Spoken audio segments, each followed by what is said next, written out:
तबीयत आपकी बेहतर है तो कुछ आप अपने हवाले से किस तरह से आपसे ये मामला हुआ और फिर कुछ गवर्नमेंट के हवाले से बात करें। और यकीनन ये एक ऐसा वबा है, ऐसा दुश्मनी कह लूँगा कि जो नज़र ना आने वाला है, लेकिन सिर्फ एहतियात से जो है हम इससे जो है वो मुकाबला कर सकते हैं। जितना मुमकिन हो सके अपनी हाइजीन को बेहतर करें, बाहर ना निकलें, एवरी डे हम आप कहते हैं सोशल डिस्टेंसिंग जो है वो बरकरार रखें, कम से कम जो है 6 फीट 2 मीटर का फासला हो। और जब भी घर से बाहर जाएं वापस आके अच्छी तरह से अपने आप को, हाथों को, कपड़ों को अलग रख दें, क्लीन करें। ग्रोसरी आपको ज़ाहिर करनी है, मेडिकल की जो मेडिसन है या अपॉइंटमेंट्स उस पर जाना है, लेकिन जब भी जाएँ पूरी तरह प्रोटेक्शन करके जाएँ। अच्छा जनाब, एक वीडियो है जो सलमान साहब ने हमें भिजवाई है पाकिस्तान से। उनका एक ग्रुप बना, व्हाट्सएप ग्रुप, जिसमें बहुत से पाकिस्तानी जो इस वक्त कनाडा से गए हुए थे वहाँ पे मौजूद हैं। तो लोग मुख्तलिफ वाले से राय जो है रखते हैं। तो ये वीडियो जिन साहब ने बनाई उनकी इजाज़त से जो है हम इसको शेयर कर रहे हैं, और उसके बाद हमारे साथ होंगे जनाब मसूद राजा साहब और उनसे पूछेंगे कि पाकिस्तान में क्या कुछ सूरत हाल रही। अस्सलाम वालेकुम, मेरा नाम मोहम्मद नवाज़ है, मैं पाकिस्तानी कैनेडियन हूँ, ड्यूल नेशनलिटी है। हम 16 जनवरी को टोरंटो से पाकिस्तान आए इस्लामाबाद, और 2 अप्रैल को हमारी रिटर्न सीट थी। और एन तकरीबन 2 दिन पहले, 2 अप्रैल से 2 दिन पहले ये सीट हमें फ़ोन आया कि आपकी सीट कैंसिल हो गई है, तो फ़्लाइट्स बंद हो गई हैं। और लेकिन उस दिन भी एक फ़्लाइट भेजी गई टोरंटो, लेकिन हमें नहीं जाने दिया। कंफर्म सीट होने के बावजूद हमें नहीं जाने दिया गया। फिर हमें 15 अप्रैल की सीट दी गई। हम 5 सीटें हमारी, और हमने कैनेडियन एम्बेसी से भी रब्ता किया, तो उन्होंने भी कहा कि ये टिकटें अब नहीं लें। और PIA वालों ने कहा कि 3.5 लाख की टिकट देंगे, तकरीबन $3,3200 की। तो आप अंदाज़ा लगाएं 5 टिकटें ये कितने की आएंगी। तो ये हम अफोर्ड नहीं कर सकते। हमारे पास ऑलरेडी टिकटें हैं, लेकिन वो ऑनर नहीं कर रहे PIA वाले। अब PM से और मिनिस्टर्स जो इस से जिनका तल्लक है, जैसे जुल्फी बुखारी हो गए ओवरसीज़ वाले, या गुलाम सरवर हो गए वज़ीर आबादी, इन सब से रिक्वेस्ट है कि अर्जेंट ये 5000 बंदे हम फंसे हुए हैं पाकिस्तान में जो कनाडा से आए हुए हैं, और उनको ये बहुत जुल्म कर रहे हैं। हमारी सीटें बार बार बुक करते हैं और फिर साथ ही कैंसिल कर देते हैं 1 हफ्ते के बाद। तो प्लीज़ उनको आपसे रिक्वेस्ट है कि आप फ़ौरन एक्शन लें और ये हमें वापस कनाडा भिजवाने का बंदोबस्त करें। आपसे गुजारिश है। हमने 42 ईयर्स बाहर काम करके मुल्क में कसीर ज़र मुबादला जो है, और कम से कम उस जो हमारी जो हमने अपना शेयर डाला है मुल्क की इकानमी में, कम उसका ख्याल करें।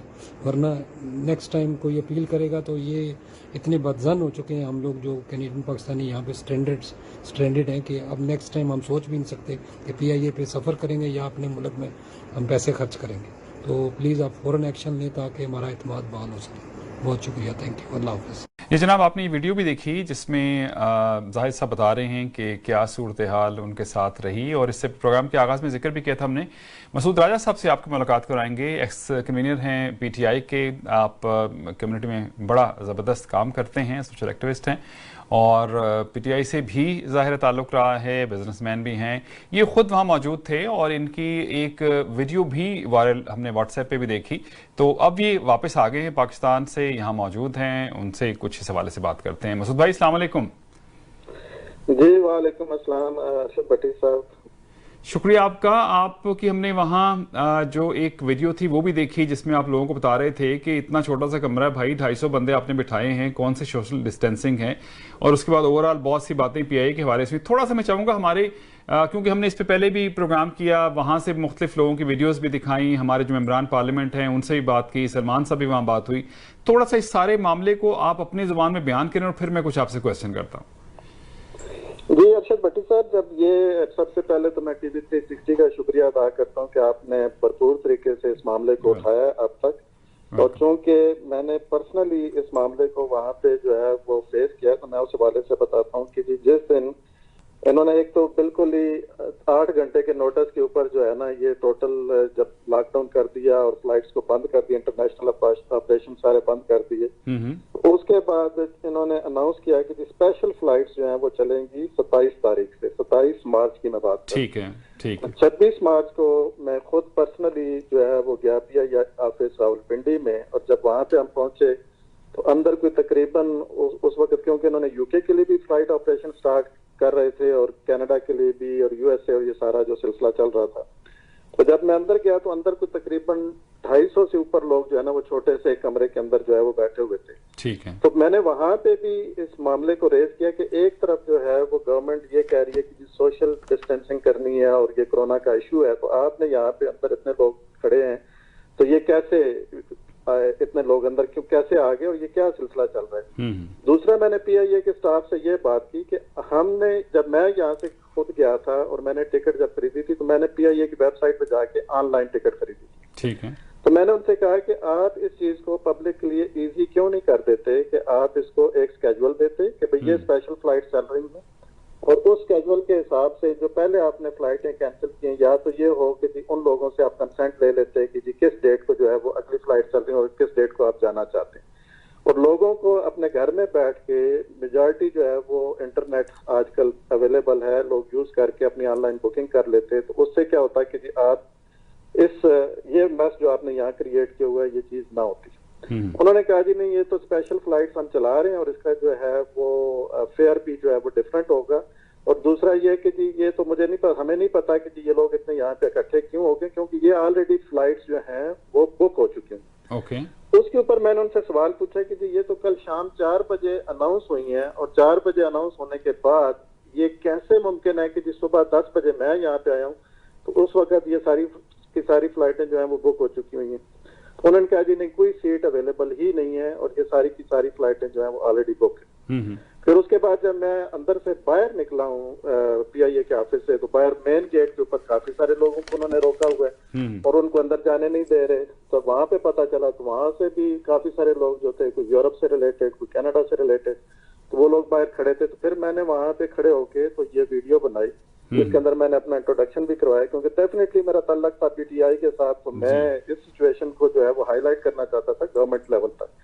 तो वो सिचुएशन में जब पता चला, जब ज्यादा डिटेल में जाके पता किया तो सिचुएशन क्या थी कि नंबर 1, इन्होंने लास्ट शाम को जब 4 बजे अनाउंस हुई तो उसके ऊपर ऑलरेडी इन्होंने कुछ जो ट्रैवल एजेंट थे, मखसूस ट्रैवल एजेंट्स, उनको इन्होंने ऑलरेडी वो एलोकेशन कर दी थी, जिसके ऊपर मैंने आपको एक अभी जो है वो सर्कुलर भी भेजा है जो Babar Zaman Khan passenger sales manager जो है PIA लाहौर के, उनकी तरफ से हुआ था।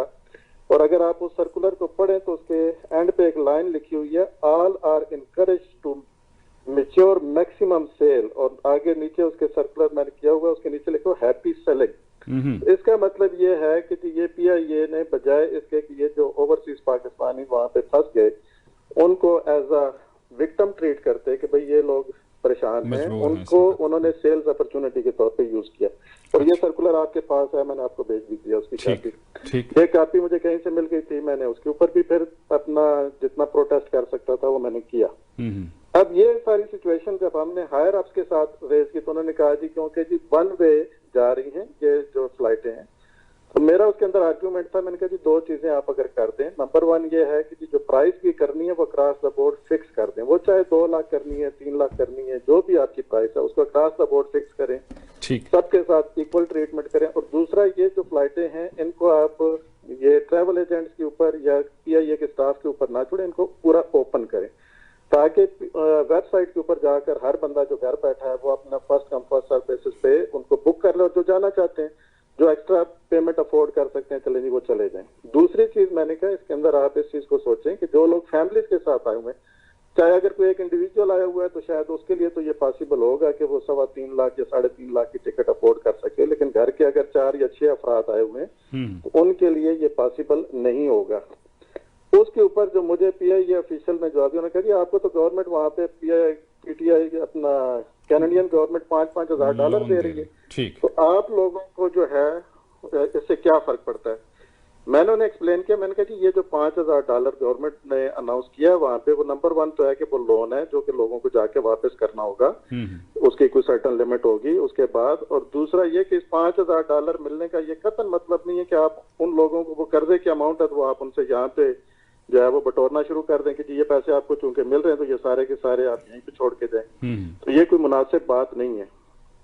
उसके ऊपर अंदर से जो पीआईए के मैनेजर साहब थे उन्होंने क्या लगाया, उन्होंने कहा यार आप लोगों को क्या फर्क पड़ता है। तो बेसिकली जो दो चीजें जो हैं जिनको अंडरस्टैंड करने की जरूरत है, जो गवर्नमेंट लेवल के ऊपर भी मैंने ये देखा है कि एक तो ओवरसीज पाकिस्तानी की जो डेफिनेशन है ना, जिसको वो कहते हैं कि जो पाकिस्तानी बाहर फंसे हुए हैं, तो उसमें जो मिडिल ईस्ट के अंदर लोग रह रहे हैं, जाहिर है कि वो व्हाइट कलर या ब्लू कलर जॉब करते हैं जो कि किसी और कंट्री के सिटीजन नहीं है, उनको तो वो गिनते हैं कि ये ओवरसीज पाकिस्तानी है। और जो लोग कैनेडियन हैं या यूरोपियन है जिनके पास कनाडा का पासपोर्ट है, अमेरिका का पासपोर्ट है या यूके का पासपोर्ट है, तो वो बेसिकली ओवरसीज पाकिस्तानी की डेफिनेशन में नहीं आती। जब ये बात भी करते हैं, अगर आप जुल्फी बुखारी साहब की बात को सुने तो उसके अंदर भी ये कहते हैं कि जी हमारे जो पाकिस्तानी बाहर फंसे हुए हैं, अब पाकिस्तानी कौन से बाहर फंसे हुए हैं, या तो जो स्टूडेंट वीजे के ऊपर गए थे, या जो विजिट पे गए हुए हैं, या जो है वो काम करते हैं एम्प्लॉयमेंट के सिलसिले में गए और वहां पे उनकी जॉब खत्म होगी। ठीक। तो इसका मतलब ये है कि उनकी कंसिडरेशन में ये लोग जो पाकिस्तान के अंदर फंस गए हैं वो कैनेडियन पासपोर्ट होल्डर हैं, चाहे वो डुअल नेशनल हैं, लेकिन वो उनकी प्रायोरिटी लिस्ट के ऊपर थे ही नहीं, ना उन्होंने कभी उनके बारे में सोचा, ना उन्होंने उनके बारे में बात की। तो उसके ऊपर फिर जो है इनकी टोटल जो कोऑर्डिनेशन चल रही थी वो चल रही थी कि जी कैनेडियन एम्बेसी के साथ। तो मैंने जिस दिन इन्होंने ये सिलसिला किया हुआ था कि हमें इन्होंने ट्रैवल एजेंट्स की मर्जी पे छोड़ा, तो मैंने उस दिन कैनेडियन एम्बेसी फोन किया। तो मैं हाईली अप्रिशिएट करूंगा वेंडी गिलमोर जो हमारी कनाडा हाई कमिश्नर है और उनका जो स्टाफ है, मैं समझता हूँ कि दिन और रात वो मेहनत कर रहे हैं, काम कर रहे हैं और पीआईए के साथ कोऑर्डिनेशन के अंदर हैं। लेकिन ये चीजें उनके कंट्रोल में भी नहीं है, ये उनको भी ब्लफ करते हैं, बताते उनको कुछ और है, करते ऑन ग्राउंड कुछ और है, क्योंकि सारा कंट्रोल पीआईए के अपने पास है। तो उनका जो स्टाफ है वहां पे, Wendy Gilmore Canadian high commission का, और खुद वो डे एंड नाइट इस चीज के ऊपर काम करें, क्योंकि मैं उनके साथ भी कोऑर्डिनेशन में था, बातचीत करता रहा, पूछता रहा कि भाई चल क्या रहा है सिलसिला। तो ये बेसिकली पीआईए के अंदर प्रॉब्लम्स चल रहे हैं और पीआईए खुद इटसेल्फ इसको जो है ना वो मिस हैंडल कर रही है। दूसरा, अगर आप इसके अंदर देखें कि जो हमारे ओवरसीज के हैं एडवाइजर साहब जनाब जुल्फी बुखारी साहब, तो पूरी इस एपिसोड के अंदर आपको वो कहीं नजर नहीं आते कि उनके किसी भी लेवल के ऊपर उन्होंने कोई ट्राई की हो या उन्होंने किसी लेवल पे पूछा हो कि यार ये जो लोग यहाँ पे फंसे हुए हैं वो कैनेडियंस हैं या यूएस हैं या यूके सिटीजन या कहीं के भी हैं, तो ये भी हमारे लोग हैं, आप इनसे पूछें तो सही कि आपके मसले हैं क्या और इस मसले को कैसे हैंडल किया जाए। और दूसरे हमारे जो मिनिस्टर साहब हैं गुलाम सरवर खान साहब, एविएशन के जो मिनिस्टर हैं, इस पूरे एपिसोड में देख लें कि जी 21 मार्च से लेकर आज की डेट होगी, आप मुझे एक प्रेस कॉन्फ्रेंस बता दें जिसके ऊपर उन्होंने ये ब्रीफ किया हो कि पीआईए की एक्चुअली पॉलिसी क्या है। ये फ्लाइट अनाउंस करते हैं, फ्लाइट कैंसिल कर देते हैं। आप ये जो 27 और 29 की जब मैंने प्रोटेस्ट किया तो वो फ्लाइटें फिर उसके बाद कैंसिल हो गई थी। उसके बाद इन्होंने दोबारा 2 अप्रैल को एक फ्लाइट चलाई कराची से, फिर 3 अप्रैल को एक कराची से ही फ्लाइट चली है, लेकिन उसको अनाउंस ही नहीं किया गया। आप इनका रिकॉर्ड चेक कर लेंगे, वो पब्लिकली अनाउंस नहीं की गई, लेकिन कराची से 3 अप्रैल को फ्लाइट चली। और उसके अंदर इन्होंने ऐसे लोग भी आए जिन्होंने उसी टिकट के ऊपर सफर किया जो वापस लेके गए थे, यहाँ से जो ओरिजिनल टिकट लेके गए थे, और ऐसे लोग भी आए जिन्होंने 3,50,000, किसी ने 3,25,000, किसी ने 3,80,000, ये डिफरेंट रेट्स जो है जहाँ जहाँ जिसका जो है वो लगा उसने उस हिसाब से लिए। तो ये सिलसिला वहां पे चल। अच्छा, अब आप कब आए वापस? जी मैं 8 तारीख को आया। आप 8 को आए, आप कितने पैसे देके आए या उसी टिकट पे आए? नहीं, जब मैं 8 तारीख को आया तो मैं गया था। अच्छा, अब इसकी तो मेरी टिकट इन्होंने 26 तारीख की मेरी ओरिजिनल टिकट थी। उसके बाद जब मैं पीआईए के ऑफिस में गया तो उन्होंने मेरी सीट आगे 15 अप्रैल की सीट जो है वो मुझे बुकिंग कर दी। उसके बाद जब 8 तारीख की फ्लाइट अनाउंस हुई, क्योंकि उस वक्त तक 8 तारीख की फ्लाइट अनाउंस नहीं हुई थी, फिर मैं जब 8 तारीख की फ्लाइट का पता चला तो मैं दोबारा गया पीआईए के ऑफिस में, तो उन्होंने कहा जी ये फ्लाइट तो सारी की सारी बुक है। मैंने कहा ये फ्लाइट तो अभी अनाउंस हुई है, बुक कैसे होगी? कहते हैं जी नहीं, ये तो पहले से ही बुक थी। मैंने कहा पहले से कौन सी फ्लाइट बुक थी? कहते जी ओरिजिनली जिन लोगों ने इसके अंदर जो सीटें अपनी बुक की हुई थी ये वो वाली फ्लाइट है। बाद में पता चला जी इस फ्लाइट के ऊपर भी जो है वो 3.5 लाख रुपए भी लोग दे के नई सीटें बुक कर रहे हैं, और जो हमारे पास जो पुराने टिकट वाले लोग थे उनको ये कह रहे हैं कि ये सारी की सारी बुक है। तो फिर मैंने जब एजेंट से बात की, रात को मुझे एजेंट की एक कॉल आई, तो उसने कहा जी अगर आप चाहते हैं तो आपको हम जो है ये 2,25,000 रुपए के अंदर इसमें जो है वो सीट दे देते हैं। तो मैंने उससे पूछा कि जिसके अंदर सीटें अवेलेबल हैं, कहते हैं जी अवेलेबल है। मैंने कहा PIA ऑफिस वाले तो कह रहे हैं कि कोई सीट अवेलेबल नहीं है। कहते हैं जी आप PIA को छोड़ें, और उनके अल्फाज थे मेरे साथ, उनका जी आपने नए पाकिस्तान के हिसाब से सफर करना है या पुराने पाकिस्तान के हिसाब से सफर। मैंने कहा यार ये बात मुझे कुछ समझ नहीं आई। कहते हैं कि जी नहीं आप ये आपने डिसाइड करना है। मैंने कहा ठीक है। मैं अगले दिन फिर PIA के ऑफिस में जाता हूँ, मैं उनसे जाके पूछता हूँ कि भाई ये एजेंट अगर कह रहे हैं कि जी सीटें अवेलेबल हैं, आप लोग कह रहे हैं जी सीटें अवेलेबल नहीं है, तो इसके दरमियान में क्या मामला है। तो मुझे जो वहाँ पे PIA के ऑफिशियल जो मिले, जो सीट बुकिंग के ऊपर काम कर रहे थे, उन्होंने कहा सर ये मेरा कंप्यूटर आपके सामने, तो इसके अंदर आप ये देखें कि जिस वक्त -35 जो है वो चल रहा है और हमारे पास कोई सीट अवेलेबल नहीं है, और ये कंप्यूटर लॉक है, मैं तो इसको ओपन भी नहीं कर सकता। फिर मैंने एक सोर्स के जरिए से कराची PIA ऑफिस कॉल की। मैंने उनसे कहा कि भाई जब एजेंट्स इसके अंदर सीटें बुक कर सकते हैं, मुझे ये बात समझ नहीं आ रही कि PIA के पास सीटें अवेलेबल नहीं है तो एजेंट्स के पास कैसे सीटें।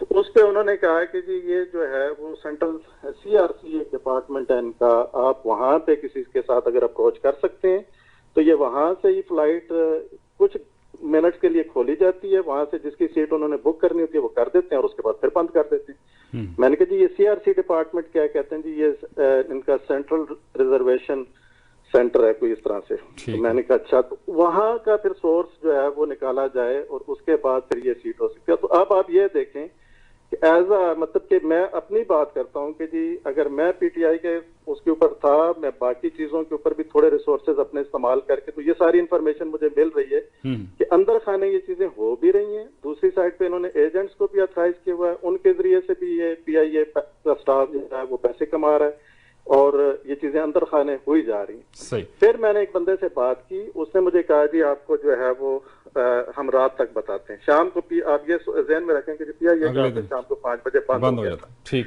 5 बजे बंद हो गया। रात 8 बजे उन्होंने मुझे कॉल किया और उन्होंने कहा जी आप सुबह एयरपोर्ट जो है वो, ये 7 तारीख की मैं बात करूँ, आप कल सुबह एयरपोर्ट पहुंचे तो 10:55 पे आपकी फ्लाइट है और आपको वहां पे जाके तो ये टिकट मिल जाएगा।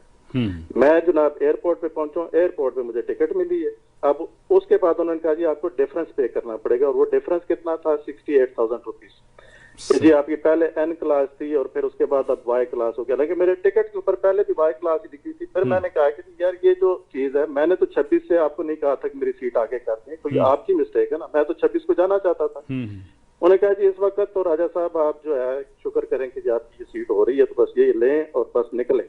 तो अदरवाइज ये 3,60,000 की। मैंने भी गनीमत समझा, मैंने कहा चलो जो मिल रहा है फिलहाल तो लो और यहाँ से निकला जाए। तो फिर इस तरीके से मुझे 68,000 रुपीज और देने पड़े। और आपके साथ जो लोग आए थे उनमें से कुछ लोग 3 लाख दे के बैठे हुए थे उन सीटों पे? जी बिल्कुल जी, उसमें हाँ जी उसमें थे ऐसे जिन्होंने 3.5 लाख रुपए तक। अच्छा राजा साहब, काफी ज्यादा लोग थे। अच्छा, अब जो गवर्नमेंट ऑफ कनाडा का इसमें क्या आपको लगता है कि आपने बताया कि वो तो पूरी कोशिश कर रहे हैं और वो उनकी इस हद तक है कि वो जो उन्होंने पोर्टल बनाया उस पर रजिस्टर्ड हुआ, वो रजिस्टर्ड उन्होंने लोगों को कहा कि रजिस्टर कर लें और जाके PIA को पैसे दे दें और टिकट ले लें, उनका इस हद तक काम था और बाकी सारा काम PIA का?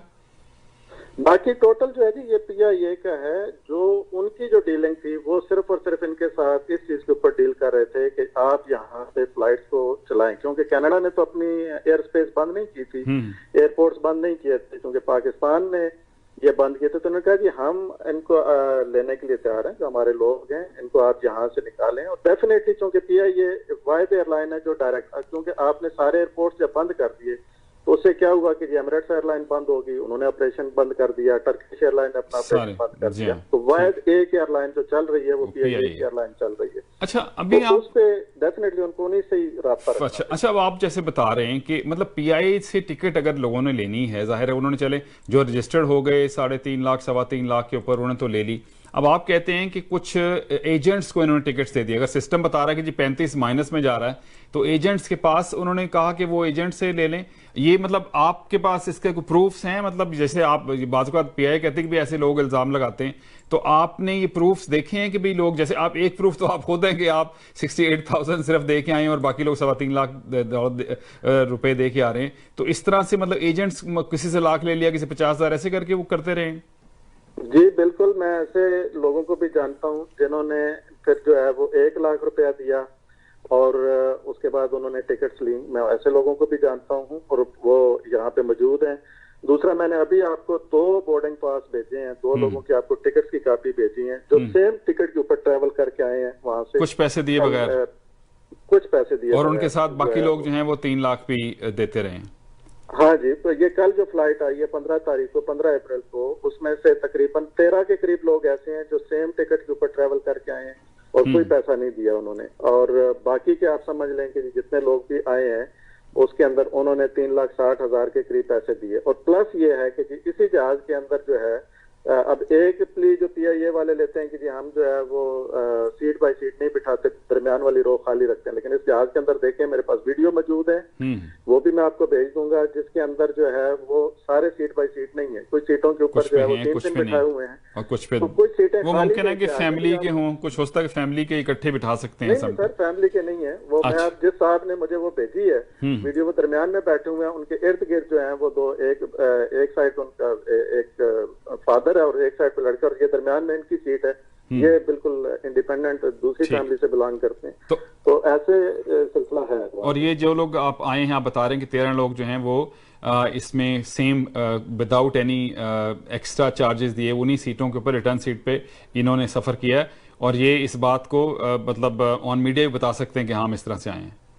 जी बिल्कुल, ये अभी जो मैंने आपको जो भेजे हैं जो बोर्डिंग कार्ड हम नाम के अलावा थोड़ा सा उसको डिस्प्ले कर देंगे, ताकि तो ये वो लोग हैं जो सिर्फ टिकट के पैसे उन्होंने दिए हैं और उन्होंने कोई एक्स्ट्रा पैसे नहीं दिए।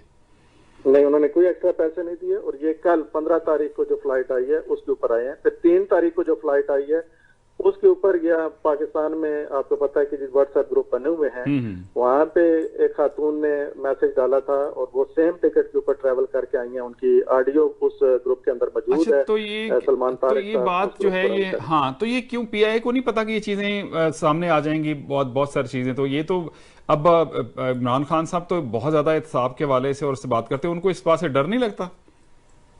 सर, पाकिस्तान में प्रॉब्लम यह है कि जी पिछले 70 साल में आप ये देखें, इमरान खान साहब तो मैं समझता हूँ कि जी वो बेचारे दिन रात मेहनत करके और इस पाकिस्तान को एक डगर पे लाने की कोशिश कर रहे हैं, लेकिन हमारे ये इदारे जो हैं वहाँ के, और स्पेशली जो सिविलियन इदारे हैं, ये तो बिल्कुल शुतर पे महार हैं सर। इनका अपना वो जो बाहर आपके गेट के ऊपर जो चौकीदार भी खड़ा है ना जी, वो भी उस वक्त वो बादशाह है। अगर वो ना चाहे आपको अंदर जाने की इजाजत रोक दे तो वो आप कुछ नहीं कर सकते वहां पे। एक शरीफ आदमी जो है वो वहां पे ऐसे है कि जैसे बिल्कुल किसी मुर्गी के ऊपर आप पानी डाल दें, कि वो जो है ना सोच नहीं सकते कि जी आप उनके साथ मुंह मारी करके तो आप उस लेवल पे जाके गिर के तो आप अंदर जाएंगे। और फिर जिस लेवल की ट्रीटमेंट आपको इनसाइड मिलती है, आपको तो खुद शर्म आने लग जाती है कि यार पता नहीं हम यहाँ पे पैसे दे के भिखारी बने हुए। अच्छा, तो ये तो मैं आपको प्रैक्टिकल एक्सपीरियंस की बात, आप पीटीआई का बहुत ज्यादा जाहिर है यहाँ पे बहुत स्ट्रॉन्ग भी है कनाडा में पीटीआई, और ओवरसीज पाकिस्तानी डोनेशन भी बहुत ज़्यादा देते हैं। मैंने अब वीडियो देखी, एक मैं अभी चलाऊंगा, भी मैंने उनसे मतलब कॉन्सेंट भी लिया था। वो कहते हैं मैं तो पीआई पे सफ़र भी नहीं करूंगा, मैं तो पाकिस्तान जाऊंगा नहीं, जो मेरे साथ हालात किए जा रहे हैं। तो ये चीज़ गवर्नमेंट को ओवरसीज पाकिस्तानी इतना सपोर्ट करते हैं, आप खुद पीटीआई से ताल्लुक है, आप लोगों से मिलते भी है, तो ये बातें आपने जाहिर उन तक पहुँचाई भी होंगी, तो वो भी कोई एक्शन नहीं लेते? सर, ये जो मैंने अपनी जब वीडियो वायरल की, वो वीडियो जो मेन पीटीआई के जो ऑफिशियल ग्रुप थे, स्पेशली जुल्फी बुखारी साहब तक और ये सब अपना गुलाम सरवर खान साहब तक मेरी वीडियो भी गई, मेरा मैसेजेस भी गए, मेरी ना वहाँ पे जो है इस वक्त अनफॉर्चुनेटली मैं अगर ये कहूँ कि इमरान खान साहब के इर्द गिर्द ये जो लोग इकट्ठे हैं वो बस लिप सर्विस ज्यादा चल रही है। और मेन ऑन ग्राउंड पे अगर देखा जाए, देखें मेन चीज ये है कि आपको पहले तो आइडेंटिफाई करना है कि मसला है क्या। ये इतना बड़ा मसला नहीं था, आपने अब इसमें 2 दिन लेके पूरी दुनिया में हालात पैदा हो गए। एक आर्ग्यूमेंट ये चल रहा है, बिल्कुल पूरी दुनिया में ये हालात पैदा हो गए हैं, लेकिन हर चीज का एक सिस्टम, एक मैकेनिज्म होता है। पहली बात तो ये है कि जी जब आपने 21 तारीख को आपने कहा कि जी ये हम फ्लाइट ऑपरेशन बंद कर रहे हैं, तो उसके बाद 26 तारीख को या 27 तारीख को जब आप स्पेशल फ्लाइट चल रहे हैं, तो मेरा क्वेश्चन ये बनता है कि जब स्पेशल फ्लाइट चलेगी तो उसमें कोरोना नहीं लगेगा, लेकिन आप रेगुलर कमर्शियल फ्लाइट चलाएंगे तो कोरोना लग जाएगा। फिर दूसरे आपके लोग जो हैं वो बाहर भी बैठे हुए हैं जिनको आपने वापस लाना है। आपको ये मसला पहले आइडेंटिफाई सोचना चाहिए था कि जिस वक्त आप ये मसला कर रहे हैं, कितनी दुनिया जो है, चूंकि मार्च ब्रेक थी, पाकिस्तान में लोग गए हुए हैं बाहर से, यूरोप से, अमेरिका से, तो आपको तो ये पहले मसला देखना चाहिए था कि यहाँ पे लोग आए कितने हुए हैं और उनकी वापसी का आगे क्या होगा। उसके बाद फिर आपने सोशल डिस्टेंसिंग की बात की है, तो उसका मैकेनिज्म आप कैसे करेंगे कि जब दोबारा आप उन लोगों के लिए फ्लाइट, स्पेशल फ्लाइट चलाएंगे तो आप उनको कैसे अकोमोडेट करेंगे। क्या आप इस चीज को ये ध्यान में रखें कि PIA के मेन ऑफिस तो या तो लाहौर में है, या पिंडी में है, या इस्लामाबाद में है, या कराची में। आप कोई बंदा गुजर खान में बैठा है, कोई बंदा चकवाल में बैठा है, कोई जेलम में बैठा है, अगर उसको 3, 4, 6 दफा PIA के दफ्तर के चक्कर लगाने पड़े, वो बसों में धक्के खा के आएगा, या वो प्राइवेट गाड़ी में आएगा, या वो टैक्सी में आएगा, वो कैसे आएगा। तो उन लोगों को आप बेसिकली तो कोरोना के आगे एक्सपोज कर रहे हो। तो आप ये मैकेनिज्म करते कि भाई ऑनलाइन, जब PIA के पास ऑनलाइन बुकिंग सर्विस मौजूद है तो आप उनको ऑनलाइन करें, या आपकी टेलीफोन सर्विस मौजूद है, मैं टेलीफोन करूं, मैं अपना क्रेडिट कार्ड दूं, या मैं ऑनलाइन करूं, तो ये चीजें हो सकती हैं, ये पॉसिबिलिटी थी। अच्छा, तो उसके अंदर प्रोएक्टिवली जुल्फी बुखारी साहब और गुलाम सरवर खान साहब, मैं कहता हूँ कि जी ये खुद गुलाम सरवर खान तो पूरे एपिसोड के अंदर नजर ही नहीं आ रहे कहीं पे। ठीक है, सही। अच्छा, ये अब आप जैसे आपने बताया कि इतने लोग 13 लोग आए हैं या 11 या जो भी आए हैं, जिसके आपने 2 के मुझे बोर्डिंग कार्ड भी भेजे जो मैंने डिस्प्ले भी किए, तो कोई ऐसा तो नहीं है कि ये टिकट्स तो मतलब इनको उसी पे ले आए लेकिन इन्होंने अपने तौर पे कुछ पैसे दे दिए, ऐसी तो कोई बात नहीं होगी? नहीं, कोई इन्होंने जो जिन 2 अफराद के मैंने आपको भेजे हैं, इन्होंने कोई प्राइवेटली पैसे नहीं दिए। ये चूंकि वहां पे इनके पास टिकट था 15 तारीख का और फ्लाइट का नंबर था 781। इन्होंने फ्लाइट का नंबर चेंज करके तो 783 कर दिया। तो ये लोग एयरपोर्ट पे चले गए, इन्होंने कहा कि भाई हम तो जब हमारे पास कंफर्म टिकट है तो इससे क्या फर्क पड़ता है कि ये 781 है या 783 है, एक आम लेमैन बंदे को इससे क्या फर्क पड़ता है। तो ये जब वहां पे गए, अंदर चले गए PIA काउंटर पे, तो वहां पे चूंकि ये 12-13 लोग इकट्ठे हो गए और इन्होंने वहां पे फिर उनके सामने प्रोटेस्ट किया, और उसके बाद चूंकि उनके पास सीटें अवेलेबल थी और उसके इनके अलावा भी सीटें अवेलेबल थी। अब आप ये सोचें कि अगर PIA को लॉस हो रहा है, पाकिस्तान में लोग बैठे धक्के खा रहे हैं, आप खाली जहाज लेके आ रहे हैं, भाई आप उनको बिठा के ले आए। आपको अगर जिनको आपने टिकट इशू किए हुए हैं, आप उनको क्यों नहीं? इसका मतलब है इनकी कोई सिफारिश नहीं थी, ये मतलब ऑन द स्पॉट चले गए, इन्होंने थोड़ा सा प्रोटेस्ट किया तो उन्होंने टिकट दे दी इनको।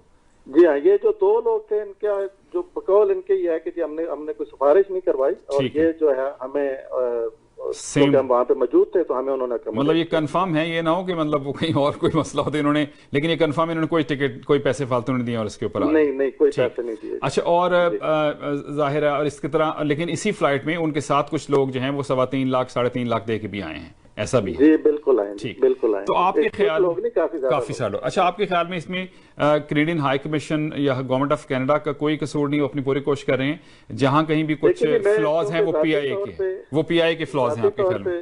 जाती तौर पे मैं कैनेडियन हाई कमीशन के साथ through out this period in touch रहा हूँ, तो मैं ये समझता हूँ कि जी विंटी गिलमोर जो हमारी वहाँ पे हाई कमिश्नर है और उनका पूरा स्टाफ, उन्होंने भरपूर तरीके से कोशिश कर रहे हैं कि जी ये मसला हल हो। लेकिन सिर्फ क्योंकि प्रॉब्लम आप ये अंडरस्टैंड करें कि वहाँ पे सिर्फ एक फ्लाइट जो PIA है वही ऑपरेशन कर रही है, क्योंकि बाकी तो एयरलाइन सारी जो है वो स्टाफ है। ठीक, तो इस वजह से उनकी भी मजबूरी यही है कि जिन्हीं के साथ ही उन्होंने राब्ता करना है और इन्हीं के थ्रू काम करना है। तो PIA जिस तरीके से आगे ग्राउंड के ऊपर डील कर रही है उसमें उनका कोई कसूर नहीं। राइट, और ये अगर कभी जरूरत पड़ती है तो ये दोनों जो भी साहब हैं ये बात कर सकते हैं कि भी हम इस तरह से आए हैं, बिल्कुल जी, ये आपसे बात करने के लिए। ठीक है। मुसर्रफ साहब, ऐसे बड़ा अजीब सी सूरत लगती है, ओवरसीज पाकिस्तानी हमेशा उन्होंने पाकिस्तान का ख्याल किया है, करते भी हैं, लेकिन आई डोंट नो कि इस तरह के जब उनके साथ वहाँ पे इंसिडेंट होते हैं तो दिल बुरा होता है ना जी, दिल दुखता है, और फिर इंसान अपने मुल्क से मोहब्बत तो ख़त्म नहीं हो सकती, ये मुमकिन नहीं है, लेकिन ज़रूर दिल बुरा हो जाता है और उसके बाद वो बड़ा मुश्किल हो जाता है चीज़ों को बेहतर करना। तो मेरे ख्याल में गवर्नमेंट ऑफ पाकिस्तान को भी और PIA को इस हवाले से ज़रूर सोचना चाहिए कि जो वहाँ जाके उनको वहाँ जाकर जो पाकिस्तान नज़र आता है वो उनके लिए अच्छा ही नज़र आए, ऐसा ना नज़र आए, क्योंकि फिर जब बच्चों के साथ कोई चीज़ होती है तो फिर वो बड़ा जो है रिएक्ट करते हैं। इस हवाले से आपने ये भी ज़ाहिर है देखा होगा और ऑब्जर्व किया होगा। जी, मैंने इस चीज को हायर अथॉरिटीज के साथ, जो जहां तक मेरी आवाज पहुंच सकती थी, मैंने इसको इस तरीके से उठाया कि एक तरफ आप जो है वो पाकिस्तान का ये इमेज बिल्ड कर रहे हैं कि जी यहाँ पे टूरिज्म बढ़े और लोग आए।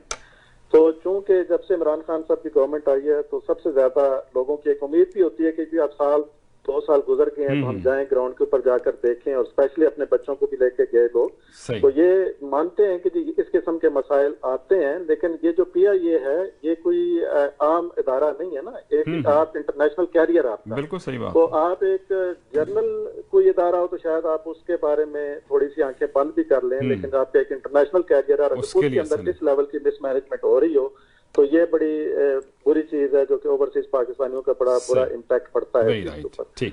तो हम ये समझते हैं, और मैं PTI के वर्कर की हैसियत से भी इसलिए मैं ये बार बार आवाज उठा रहा हूँ कि जी हम कोई वो नॉर्मली हम कहते हैं जी नून लीग के पटवारी और ये सारी चीज, तो पटवारी माइंडसेट कम से कम PTI के अंदर ना हो, और जहां पे भी हमारी गवर्नमेंट की नेग्लिजेंस है, जहां पे हमारे मिनिस्टर्स की नेग्लिजेंस है, हम उनको हाईलाइट करें ताकि वो ऑन-टोज हो और वो काम करें, और वो उनको ये मैंडेट दिया गया काम करने के लिए, ना कि वहां पे बैठ के तो सिर्फ अच्छा कहीं ऐसा भी तो नहीं बाज़ वो लोग ये भी होता है कि भाई देखें तो ये कोई साजिश हो रही है, पता नहीं नून लीग या पीपल्स पार्टी, इस किस्म की बातें तो नहीं करते कोई लोग? सर ये जो चीज है ये तो मैं खुद PTI के वर्कर की हैसियत से बात कर रहा हूँ, और मुझे आप जानते हैं कि मैं यहाँ कनाडा में पिछले 22 साल में रह रहा हूँ और मेरा इंटरेस्ट कनाडा के अंदर है, मुझे यहाँ पे रहना है। तो पाकिस्तान की मेरी ख्वाहिश PTI के लिए 2005 से काम कर रहा हूँ, तो मेरी जो PTI के लिए काम करने की है वो वाहिद यही ख्वाहिश थी कि जी पाकिस्तान में ये जो पॉलिटिकल माफिया काबिज हुआ है इसका जोर तोड़ा जाए और पाकिस्तान के अंदर जो है वो तब्दीली आए। तो हमारी पूरी कोशिश जो थी वो इस चीज के लिए है। तो इसमें अगर मैं ये बात ग्राउंड के ऊपर फील कर रहा हूँ, और ये जो है जो नेग्लिजेंस और मिसमैनेजमेंट PIA के एंड पे मैं उसको हाईलाइट कर रहा हूँ, तो उसका प्योर मकसद ये है कि जी उस चीज को बेहतर किया जाए, ना कि इसमें नून लीग का या पीपल्स पार्टी का या किसी और का कोई प्रोपेगेंडा नहीं है। ये ग्राउंड के ऊपर वीकनेसेस हैं और इनको ठीक करने की जरूरत है। Very right, thank you very much Masood भाई, बहुत शुक्रिया, और आइंदा प्रोग्राम में फिर आपसे इंशाल्लाह बात करते हैं। बहुत शुक्रिया, थैंक यू जरूर जी, थैंक यू जी, बहुत शुक्रिया जी। मसूद राजा साहब हमारे साथ मौजूद थे और एक्टिवली जो हैं वो PTI के साथ हैं फॉर द लॉन्ग टाइम, और अहदेदार भी यहाँ पे रहे हैं, खुद गए थे, इसलिए हमने इनसे पूछा और इनके मुताबिक जो सारी चीज़ें जो हैं कि इन्होंने खुद अपना बताया कि किस तरह से वहाँ पे मामलात हैं और किस तरह लोगों से कितने, ये खुद 68,000 एक्स्ट्रा देकर आए हैं रुपीज़, लेकिन लोग 3.25-3 लाख की टिकट लेकर आ रहे हैं, उनकी पुरानी टिकट अभी रिफंड होंगे या नहीं होंगी, और प्लस जो कल की फ़्लाइट थी उसमें बता रहे हैं कि कुछ लोग जो हैं वो सेम उसके ऊपर आए हैं जिसके बोर्डिंग कार्ड भी उन्होंने दिए, और इनके बिहाफ पे हमने उनको जो है वो डिस्प्ले भी किया है, और वो कह रहे हैं कि जब ऐसी कोई सूरत लगे तो वो लोग सामने आके बात भी कर सकते हैं। मकसद सिर्फ इतना है कि चीज़ों को बेहतरी की तरफ जाना चाहिए, हमारा पॉजिटिव फेस नज़र आना चाहिए। गवर्नमेंट बड़ी कोशिश कर रही है पाकिस्तान में, PIA बड़ी कोशिश कर रही है, PIA की तरक्की की बात हो रही है, नए उनके CEO आए थे, वो अदालती मामलात रहे, फ़र्क पड़ा, लेकिन शायद कुछ लोग ऐसे हैं जो इसको नुकसान पहुंचा रहे हैं, शायद उसको ज़रूर देखना चाहिए, इस मैटर को देखना चाहिए। अभी बहुत से लोग, हज़ारों की तादाद में लोग पाकिस्तान में मौजूद हैं, रोज़ाना व्हाट्सएप पे डिफरेंट तरीके से इंफॉर्मेशन आती रहती है। सलमान साहब हैं, फैसल साहब हैं, ताज अफसर साहब हैं, उनके हमें चीज़ें बहुत सी मिलती रहती हैं उनके तवज्जुह से। तो सिर्फ बताने का मकसद ये है कि इस हवाले से गवर्नमेंट ऑफ कनाडा तो कोशिश कर रही है, गवर्नमेंट ऑफ पाकिस्तान को थोड़ा सा इंटरवीन करके चीज़ों को देखना चाहिए, और PIA के साथ, गवर्नमेंट ऑफ कनाडा के साथ मिलकर कुछ मामला ऐसे कर लें ताकि चीज़ें जो हैं बेहतरी की तरफ चली जाएँ, क्योंकि इन चीज़ों से ओवरऑल जो है आपका जो पॉजिटिव फेस है वो दुरुस्त नज़र नहीं आता है, और लोग फिर इस हवाले से बातें भी करते हैं, और एक इदारे के हवाले से बातें की जाती हैं, और इदारे की साख जो है वो भी मजरू होती है, और इदारे के हवाले से भी जो रेपुटेशन है वो बुरी हो जाती है। PIA को भी इस हवाले से देखने की बहुत ज़रूरत है, और अगर वाकई इस किस्म की कोई चीज़ हुई है तो उसको क्लैरिफाई करें और रेक्टिफाई करें। तो चलिए, हम ये आज का प्रोग्राम था, दुआ में रखिएगा याद, हौसला नहीं हारना, बल हौसला भी को हारने की चीज़, ऑलवेज फॉलो योर हार्ट, क्योंकि सब अच्छे की आवाज़। स्टूडियो इंजीनियर हमारे साथ थे तला भट्टी। मुश्किल वक्त है, कट जाएगा इंशाल्लाह ताला, हम हमेशा ही बात करते हैं, और हमेशा आपसे जो हेल्थ ऑफिशियल्स कहते हैं, गवर्नमेंट कहते हुए कहते हैं कि हाथ धोएं, बार बार धोएं, घर से जब बाहर जाते हैं वापस आएँ तो लाजमन धोएं, सैनिटाइजर का इस्तेमाल करें, सोशल डिस्टेंसिंग करें, बाहर ना जाएं, कहीं जाने की जरूरत नहीं है। ग्रोसरी, मेडिसिन, ये 2-3 चीज़ें हैं जिसके लिए आपको जाना है, ज़रूर जाइए। घर में रहिए जितना हो सकता है, घर से लोग बहुत से काम कर रहे हैं, आप लोग भी घर से काम करें, इंशाल्लाह आइंदा आने वाला वक्त बेहतर हो जाएगा। और अल्लाह रब्बुल करीम से दुआ करनी चाहिए कि अल्लाह रब्बुल करीम ये वबा है, इससे जो है हम सब महफूज रहें, हम आपके लिए दुआ करें, आप हमारे लिए दुआ करें, एक दूसरे के लिए दुआ करते रहा करें, ना जाने किसकी दुआ जो है दूसरे का बेड़ा पार कर दे। अरशद भट्टी को दीजिए इजाज़त, अल्लाह हाफिज़ और सपोर्ट दे।